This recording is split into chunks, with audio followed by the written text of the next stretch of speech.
God will see the best in you when everyone else around could only see the worst.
good number of people on the committee are concerned about is just the very, very low level of job creation. If you adjust what has been the trend job creation over the past, let's say, 6 months, if you adjust that for what we think, our staff thinks, is the overstatement due to overcounting, effectively there's zero net job creation in the private sector. The thing that I think good number of people on the committee.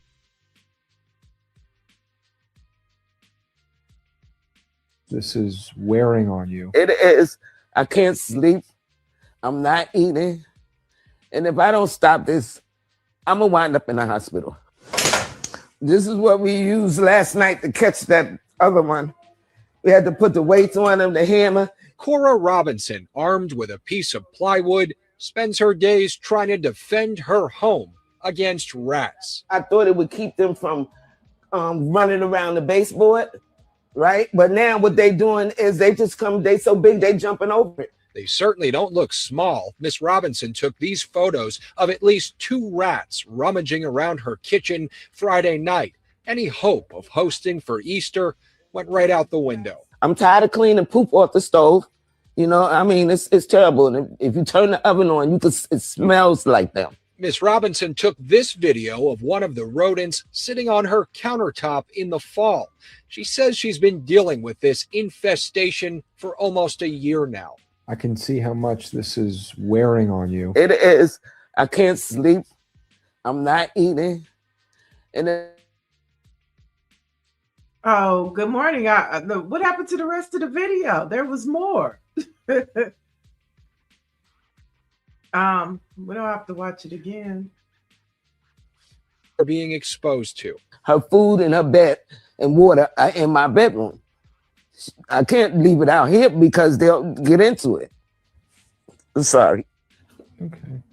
I'm just done. I'm just so disgusted. She's filed complaints with the city's Department of Housing Preservation and Development, which according to documents has cited the landlord in the past. Hi, who am I speaking with?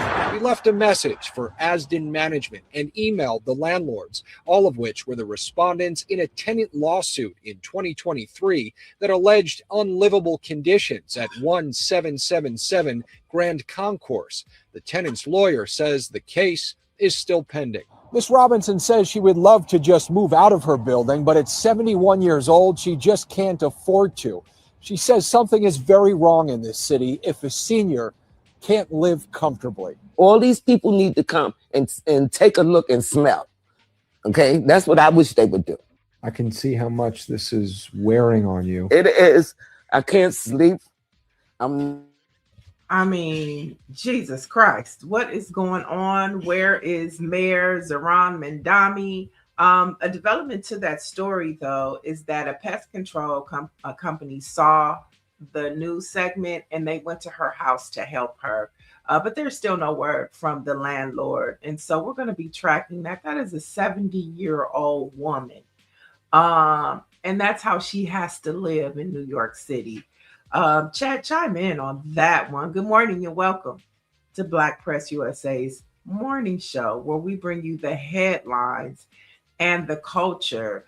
And before that, you saw the Fed chair talking about no job creation. And we see so many companies laying off and computers, AI taking our jobs. And so this country is spiraling out of control. And we're going to talk about all of it, but we're going to also talk about how, you know, there are still issues that are impacting our community and how we're still thriving and talking about the issues that are important to us. Dr. Marilyn says she needs to move out of state. I would agree, or upstate or something, because that is ridiculous. I just couldn't believe what I was seeing, and I had to double check to make sure that was like a current story, but it is. And I want to know what, you know, the mayor has said about this situation, because that is a viral video that is trending. Thank God a pest control company did see that she was in dire need, and they came and they offered their services, which she did take. And so she does have some type of security now within all of that was happening to her apartment. But just think about all the other people living in that apartment building and what they're going through. I mean, pest control can't offer all of them help. They gotta make money. And that should be the landlord, the owner's job to fix that problem. So that's what's happening in New York. But we know that rats can't even live on the street in your world or the Oh, I mean, just as long as I don't see them, you know, if I don't see them, I'm fine. But once I see them, there's a problem. I'm not going to even get into what I saw in DC on the streets, but that's in her apartment building. I mean, and those rats were damn near bigger than a possum or a raccoon. So there you have it. Let's get into our morning poll. Our morning poll is, with the 2026 midterm season heating up and the Congressional Black Caucus emphasizing economic empowerment, which issue do you believe should be the #1 priority for Black press to highlight this month? So what do you want to see Black press talking about this month? Is it healthcare cost and AI access? Or is it student debt and the big ugly bill? How about C, protecting the vote, or D, Black business sustainability? So chat, chime in, and let us know what you want to see the Black press highlighting as we continue to move into this midterm season. We know primaries are coming up in various states. Here in California, we have a big one in June. Let us know what you want to see the Black press. And I'm talking about the Black press in your local community. What would you like for them to talk about? Healthcare costs, AI access, student debt, the big beautiful bill, protecting the vote, or Black business sustainability? Let us know what you want to see. All right, let's get into our first story. I don't know what happened to our co-host this morning. It happens, but guess what? Like in show business, the show must go on. All right, so our first story, the Fed chair was talking about no job creation. And as there's no job creation, people are being laid off. So no job creation and people are being laid off. And Oracle has laid off 30,000 worldwide, and it's up its AI spending, and appoints Hillary Maxson as CFO for $29.7 million. So in 1 week, they laid off 30,000, then hired a CFO and gave her 30 million, and they're leaning into AI. So no prior warning from the managers or HR. The day the email was sent out, they were told that was their last day and were immediately cut off from access to their emails. That's how Oracle is doing it. And we know that Larry Ellison is a big owner of Oracle. He also owns, well, his son owns, they own CBS. They just did the Warner Brothers Paramount merger thanks to Trump's FCC. And he's part owner of TikTok. So this is the direction of our country. They're taking our jobs, they're giving them to AI, and Trump is feeding all of this to his white MAGA friends and donors. And so this is what's happening right now in our country, folks. So 3 weeks earlier, you should know that Oracle had reported its best organic growth quarter in 15 years. So it wasn't like they were doing bad. They were at their prime. Out of 15 years, this was their best year. But yet they still felt the need to lay off 30,000 people. Now, they had reported its organic growth. They had earned $17.2 billion. $17.2 billion in revenue. That's up 22%. But yet they still laid off 30,000, gave the new CEO 30 million. And they had fired career Oracle employees. 20, 30 years. Just let them go. So that's what we have right now. Let's see what the chat is saying. We can't, what are we saying? There's a lot of MAGA in the chat right now, so I need from our I need y'all help this morning. I mean, I'm not worried about them. Not worried about them at all. But I guess what we're talking about interests them more than what the Klan is over there doing on the other pages, because the Klan is over there talking what y'all want to hear about. So why don't y'all go over there? But we know you love Black excellence. We know you want to find out what Black folks is talking about. So, Greer, is that our music that's playing? Oh, no, that's something else. Okay. All right. Now let's talk about, have you guys been enjoying what's happening in space, the images that we see coming out of space? I mean, I've been loving it. I didn't even realize how much I missed something like that. But a satellite imaging company, Planet Labs, has said it will indefinitely withhold visuals of Iran and the region of conflict in the Middle East to comply with a request from Donald Trump's administration. So Trump doesn't want us to see what they're doing over there, okay, in the Middle East. Now, the U.S. company announced the decision in an email to customers over the weekend, with news agencies quoting it as saying the government had asked the satellite company providers to impose an indefinite withhold on those images.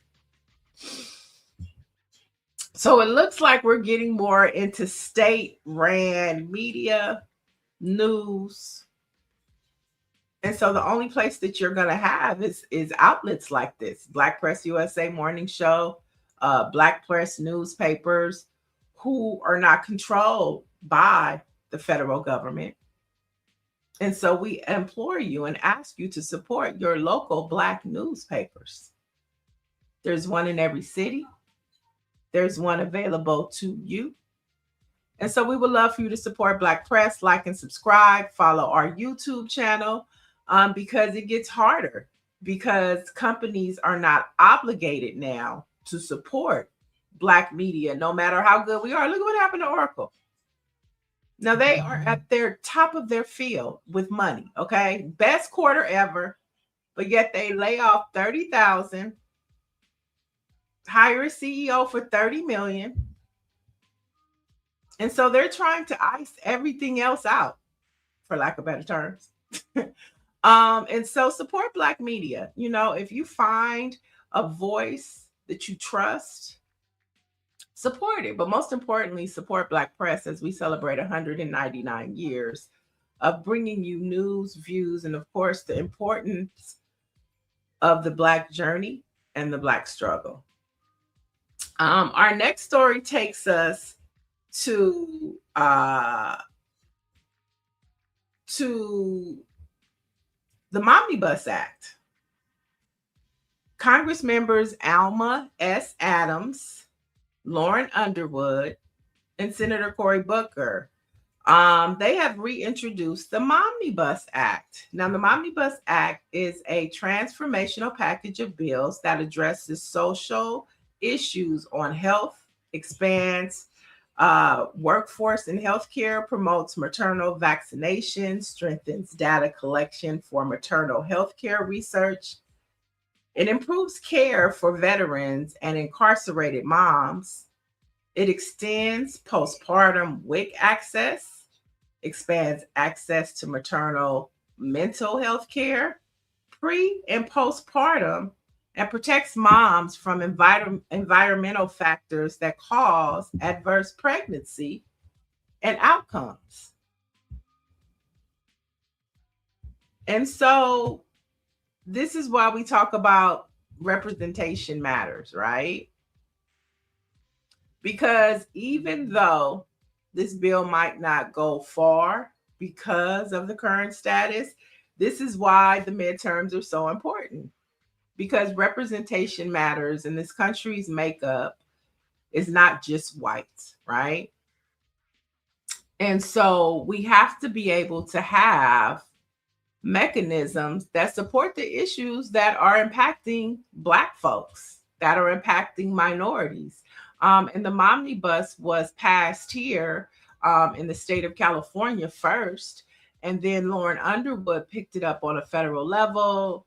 It didn't go far. And so now Alma Adams out of North Carolina reintroduced the bill. And of course, Lauren Underwood is going to jump on. And then they have someone in the Senate, Cory Booker, to support it. So we'll see how far it goes. But we know that in our healthcare system, we need Black doctors, we need Black nurses, because studies show that we have better healthcare, we have better results, because we have people who know, they know our bodies, they understand what the systemic issues are within the healthcare systems. And 9 times out of 10, I'm not saying that it's always going to work with the Black healthcare provider, but studies do show Black people do better when they have Black healthcare. Michelle Madison says exactly. And I mean, the chat is chatting, but it's all MAGA. So Greer, I want you to chime in. I want you to come in and talk to us. Greer, where are you at? I guess she went to get a cup of coffee. I'm here. Oh, so I wanted to talk about you. Do you have a Black doctor? Absolutely. Okay, and so why did you choose Black healthcare? I mean, a Black healthcare doctor or provider for you. I mean, I know the providers are not Black, but why is it important for you to have a Black doctor? I've had some really bad experiences with bedside manner, right? And, you know, I just personally feel more comfortable as a Black woman speaking to somebody who I feel like is going to understand me, who has a sense of some of the, the challenges I might have. But honestly, in my younger years, I wasn't going to the doctor regular, I mean, as a young adult, because when we're young, we think we're going to live forever. The only time I went to the doctor is if I really got sick. But when, I wasn't getting regular checkups. But when things started to change, the body started to change. And as by the time I got into my 30s, and I had some started having health challenges, my experiences with doctors of other races were not good at all. And as a matter of fact, they lean more in the malpractice side. So, I mean, seriously, I was diagnosed with, having some cervical issues early on. And I had to go get have a procedure done to have this, this cancer removed from my cervix. Anyway, make a long story short, by the time I was, at the point of trying to have children, I was informed that this doctor, not only did they cut off way too much, but when I was in that procedure, I'm damn near bled out. I was bleeding. And my husband at the time was like, I was telling him I was in pain. I mean, it was terrible. So after that experience, and it was a white male in New York City, I'm very, I'm proactive about who my healthcare providers are. And I do not, and that's from my dentist all the way down. I don't play around with none of that. And Chad, I want to hear from you. We want to hear from you about how do you go about picking your doctors? Do you have a Black doctor? Does it matter to you? And do you find that you get better information and you are serviced better when you have, as a Black person, if you have a Black a doctor on your side? And so, I mean, what are your thoughts on the Momnibus Act and how it's supposed to help women of color? Well, I mean, obviously it's necessary. I mean, anytime, when we've talked about this in the past, anytime even someone like, Serena Williams, who has, way more wealth than you and I have, and she's a major figure, right? Anytime she on death's door, clearly Black women are not being listened to, right? We saw you did a story just last week where the sister was being made to have a C-section without her permit, without her consent. And I actually saw a video clip that she made in the aftermath of that. And she really went in on the violence that took place, right, on her, right, and how her. I mean, she broke it down. It was just, it's important to have someone advocating for our healthcare, and thankfully, in this moment that we're in right now, where so many things are being unraveled, as it relates to Black people in general, and certainly Black women. We absolutely need someone, and we need leadership advocating for Black women's maternal health. Dr. Marilyn is saying all my providers are Black. The language is dismissive with non-Black providers. That's a good point. Michelle Madison says, sorry you had to go through that, Greer. Orange G says, I am on my third doctor at the VA. I went and found a Black male doctor who takes TRICARE for insurance in the private sector. And so, yeah, I mean, I definitely, I definitely have a Black gynecologist.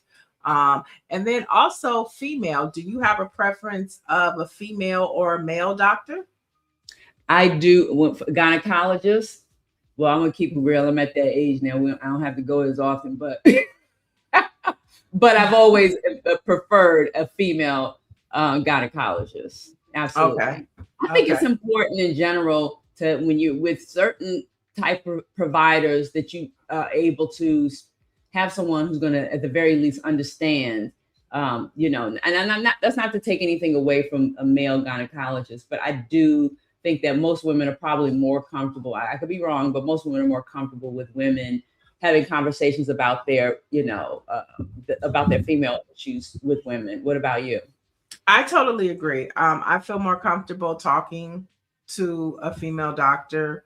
As far as my general doctor, I don't have a problem with that, with it being male or female. But for gynecologists, for issues that are going on with my body, I prefer talking to her. Have you ever had a white male gynecologist? When I was younger, when I first got out of high school and went to college, where I wasn't really, healthcare becomes more important to you the older you get. But, fresh out of college, I really, I didn't even think about it. I didn't think about it. It was just like whoever the doctor was the doctor. So yeah, as you get older, you have more questions, and it's like who you feel comfortable talking to. But can you imagine it? I'm with you. When I was young, I wasn't thinking about it, but I can say that if I encountered a situation like that where I had to talk to a white man about my body, I mean, I don't think any young Black girl should be should have to put herself through that. I don't. I'm sorry, and I don't mean to be like that. I'm not trying to say that all all doctors who are not Black are racist. It's really not really about them being racist. It's really about being heard and seen. 100%. 100%. And people don't, when we say that, and I'm not just talking about Black women even, but I think that when we say that, no one really, no one hears us. But, and as I say that, our guest has arrived, and I think this is a perfect moment, to bring them in and start this conversation. I appreciate that. So let's bring in our guest. They are the executive director of the First Ladies Health Initiative. Welcome, Marquise ALSTON-ALLISON. Did I say your first name right? Marquise. Marquise. Yeah. Okay. Marquise ALSTON-ALLISON. Welcome to the show. Thank you. Thank you for having me. For sure. We were just sitting here talking about, health, and we just talked about the Momnibus Act. I'm not sure if you know, but Congress members Alma S. Adams out of North Carolina, Lauren Underwood out of Illinois, and Senator Cory Booker from New Jersey have reintroduced the Momnibus Act. That's amazing. And so we know that here in California, it was passed. And before we move into talk about, this initiative and the work that you are doing, what are your thoughts on the Momnibus and how it helps help healthcare for Black women? I think the Momnibus Act is amazing. Representative Lauren Underwood, I know, and other senators have been working on it for quite a while. It makes sense given that the maternal health crisis is a crisis no matter what color you are. But when it comes to Black women, it becomes a disparity, which is why I am very happy to see legislation around it, because there's research around it. The First Lady's Health Initiative has a Born to Thrive health panel that we're taking city to city to talk about these maternal health death rates. I mean, if you're a Black woman, you're 3 to 4 times more likely to pass from maternal complications than any other race. And those statistics sound like a third world country, but we're here in America. And I want to make everyone know. I want everyone to know that it doesn't matter how much education you have, how much money you have. We've heard people from Serena Williams saying that people weren't listening to her, to other panelists that we've had that say, I just wasn't listened to. And that is a problem. So for it to go to legislation, it's a huge deal, and I hope it pushes some change. Now, this is Black Maternal Health Week, correct? It is Black Maternal Health Week. Yeah, so that's why we're having this conversation. Yeah. Folks. But I also looked at them reintroducing the bill, the language is different because we're in a different time, and so you can't say Black, right? Sure. And so now the conversation and the bill and the language in it is more, inclusive and not specific. Do you think that will be a challenge and a problem as we look at what the Momnibus Act was supposed to do, but because of the situation we're in now in our country, what it can do? I think that health providers are very aware of what's happening. And like I said, this maternal health crisis is a crisis no matter what color you are. We are bottom of the list when it comes to first world countries and maternal health and maternal death rate. So if anything, it could help us. But I just think right now it's really about healthcare providers talking to each other, doulas talking to each other. We are in a space where doula and midwifery are now becoming a part of insurance, being carried by insurance, including some states picking it up under Medicaid. So I do think that there are health providers and we are moving towards a way that we can support the Black woman, regardless of what a bill may say or not say as far as race. It's really interesting because doula services and being a doula or a midwife was criminalized back in the day, and that's so unfortunate because that's exactly the type of support you need when you go into the OR or you go to give birth in any way. You need that support, and the doula serves as a lawyer, and not only a lawyer but a medical professional. They are really an advocate for you when your family is going through a big transition. So let's talk about the power of the pulpit. So the First Lady's Health Initiative has conducted over 600,000 screenings by partnering with First Ladies from churches all across the country. In a time when many are skeptical of the medical establishment, why is the faith-based community, in your opinion, still our most effective shield against health inequity? That's a great question. First Lady's Health Initiative was founded in 2008 by my mother, who was a media maven, Tracy Alston, and our founding First Lady, Jamel T. Meeks of Salem Baptist House of Hope in Chicago. And it started with AIDS and HIV. But breast cancer was the original initiative, but AIDS and HIV became a huge issue in 2008. And the First Ladies decided that they wanted to do something about it. And so one Sunday, they and their pastors did mouth swabs for HIV testing right there on the pulpit. And from there, that opened up our initiative. I think it's so important to have health in the church because, as we know, that the church covers the mind, body, and spirit. So health falls right under there. And having that access. You think about a hospital. I always say that no matter what color you are, as soon as you walk into a hospital, your blood pressure rises. It doesn't matter. It's just an uncomfortable place. But if you can get health resources right in a place where you touch week to week, typically people go to church week to week, maybe more. It's a perfect place for and a safe space for you to learn more about health. So the theme for Black Maternal Health Week for this year is rooted in justice and joy. So how do we find joy in this movement when we are still facing high mortality rates for Black moms that is 3 times higher than their white counterparts? Bringing life is a joyous thing. And I think that's the most important thing. And knowing that these conversations are pushing the needle. There's so many organizations that are focusing on maternal health, and there's so many health organizations that focused on maternal health outside of First Ladies. I think that we can find joy that people are partnering up, that people are seeing that there is a problem, people want to solve this. The other thing that I think is great is that the more awareness that we have, and the more awareness that providers understand that, hey, the patient is not just a patient, it's also a person, and that person is connected to a community. The more I think that families can go in and be more empowered when they go into the hospitals and say, no, this isn't right. Yes, this is right. I need more care. Because sometimes we just don't want to, we're afraid, but it's not a time to be afraid. And I think that working with our panelists, we're going to talk about outside, in addition to justice, because we'll have LA County on our panel. We'll be talking about mental health. Mental health is a huge gap. We don't talk about postpartum enough. We don't talk about lactation, that all of those supplemental things.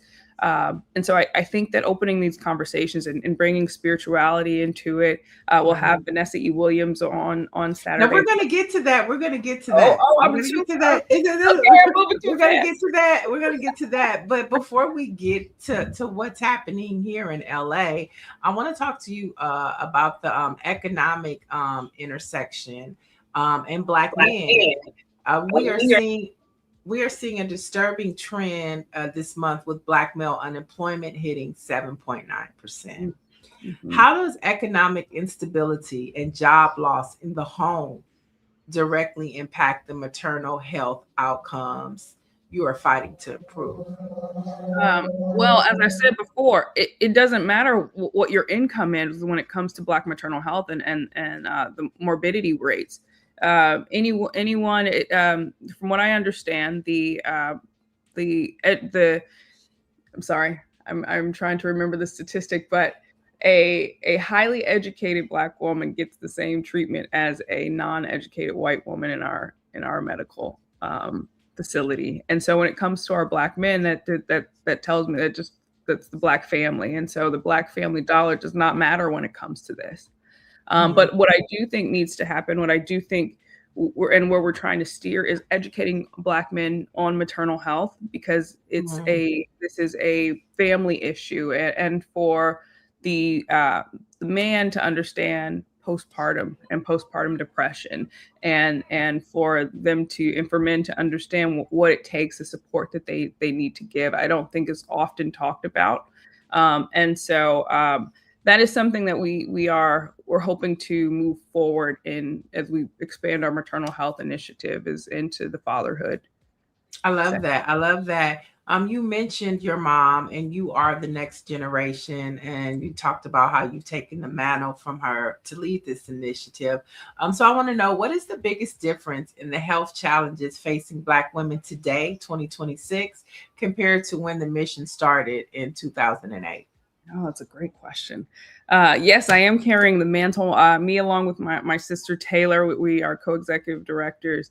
I would say that the biggest disparity right now, in 2008, it was obviously AIDS and HIV, but the maternal health crisis is kicking up and blaring in our faces. And one of the biggest changes I've seen in a positive way is the acceptance or the lack of stigma around mental health. I think post-COVID, that blew it out the water, where people could see, okay, you're more than just crazy. Mhm. We can now have these words called symptoms when it comes to being crazy. Now you can be depressed, right? And here are the symptoms that come with depression, which I think really help our ladies that are of birthing of the birthing population. I think that access to telehealth has been huge, and that's been instrumental in change. And that's something that we want to bring into, and we're trying to really implement in the maternal health world. Is maybe you don't need to go to the doctor. Maybe we can do some blood pressure testing at home, and we can send it into your doctor now that we have telehealth. So I only see an uptick in access, while the systemic racism still remains steady. Right. So we're gonna talk about what you're doing here in LA, but I do want to emphasize to our audience and to the chat that this is a national movement. It happens in churches all across the country, but we're going to talk about what you're doing here in LA. And I think it's interesting. We were talking about passing the mantle, and you're having something at First AME Church. And our guest yesterday was Pastor Mark Whitlock, who was an assistant pastor at First AME Church here in Los Angeles under Reverend Cecil Chip Murray, and he was he led their CDC, the famed Renaissance, and he helped establish that. And so, I mean, he probably would have loved to have talked to you, but I see the connection here. So you're going to be at Fame Church. Yes. So tell us about the Born to Thrive panel and how it aligns with your organization's mission, and what can folks expect, and are you live streaming it? Yes. So Born to Thrive is a series of panels that we're doing all across the country to raise awareness about the Black maternal health crisis, and also offer support and different options and connecting people to healthcare providers. So on this Saturday, we will be at Fame Church from 12 to 1:30, and our panelists include the wonderful actress Vanessa E. Williams, the wonderful Dr. and First Lady Shalonda Crawford, Dr. Batra of LA County, and she'll be also talking about mental health, Dr. Mosby Tyler and Dr. Franklin. So we'll have a wonderful conversation where we bring culture and real world experiences and tie them in with the spiritual experiences and tie them in with medical professionals. And so it's a real well-rounded conversation that we'll have. I'm really excited because Black Girl Vitamins will also be giving away free products for people who are in attendance. And we'll have gifts and giveaways, and we'll be able to have a nice conversation. And so if people have questions, if people need help and need to get to providers, we'll be there on site to help with that. I mean, you brought up Black Girl Vitamins. I mean, they've been all up and down my timeline. Okay? All up and down my timeline. From talking about menopause issues, and how did you connect with them? And what are your thoughts on? Of course, you agree with them because they're going to be with them. But talk to us a little bit about Black Girl Vitamin, because we see it on our timelines, but give us a little more insight. You brought up the question of what's changed, and I think things like this has changed, right? Like we're getting supplements that are tailored to us. Like we know that the Black woman, we struggle with vitamin D deficiency. We don't have enough vitamin D as we age. We can struggle with fatigue. Learning that B12 gives you energy, B6 may helps your stomach, things like that. So it's really complicated to have everything, so many supplements out here. But with Black Girl Vitamins, I love that they have these packs where it's a no-brainer.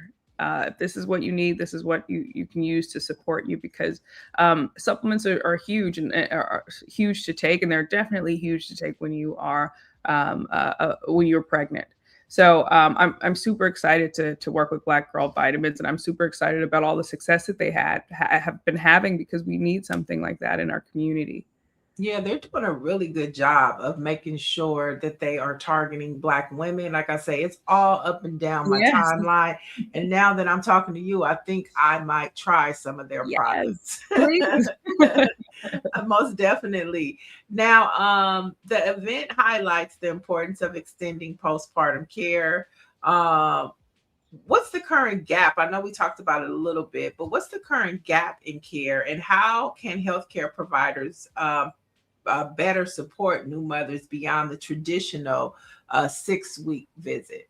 Yes. So, as we discussed, mental health is a huge gap. Understanding and testing for depression and things like that are huge. And so being able to close that gap, understanding what depression looks like. Depression doesn't always look like that in every race.